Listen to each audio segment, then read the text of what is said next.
give you a size reference between the two. You can see it's slightly longer.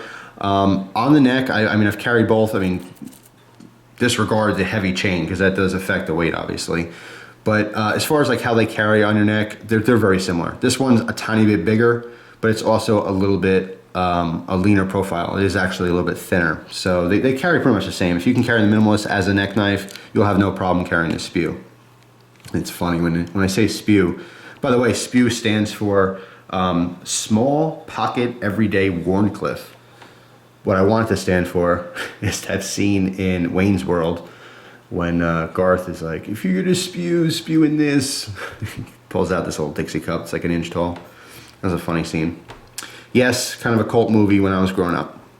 But no, nothing to do with Wayne's World, unfortunately. It's just a snappy little acronym for Small Pocket Everyday Wharncliffe. So let me show you the sides here. Actually, let me take them out of their sheaths. All right. Now, as I mentioned, with the S.P.E.W, you do get a lot more blade. Okay, so if you find that you've had the Minimalist, but some tasks are just not cutting it, quite literally, then the S.P.E.W would be a great option because you do get more cutting edge on that. And of course, there's different blade shapes on the Minimalist as well. But I also want to show you the profiles here. Even though this is longer, they look almost identical. They're probably spot on. But because it's a bigger knife, it honestly, in the hand, it feels a lot slimmer. Like this doesn't feel chunky at all, but in comparison, maybe it's the finger grooves that are throwing me off. I mean, this feels so good ergonomically. By the way, this does have great ergonomics. You have kind of a slight finger troll here. It's nothing crazy or too deep. I think it would fit pretty much any finger. If you got a big old fat one or a little string bean, it's gonna fit in there pretty good. All right, and then a pretty simple kind of curvature here. I don't think anyone's gonna have any problems with ergos on this one.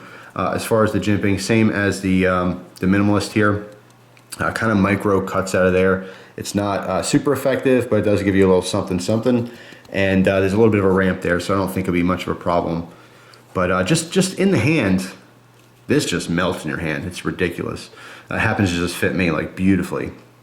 This is still very ergonomic, but for some reason, it feels so much more slim and like low profile. I mean, if you weren't looking at these, I would seriously think this was twice as fat, the handles. Just the way it feels in my hand. This just feels so thin. But looking at them side by side like this, I mean, they're pretty much identical as far as thickness. So anyway, two fantastic knives. You can't go wrong getting either one. Like I said, I think Alan Foltz is a genius when it comes to these neck knives.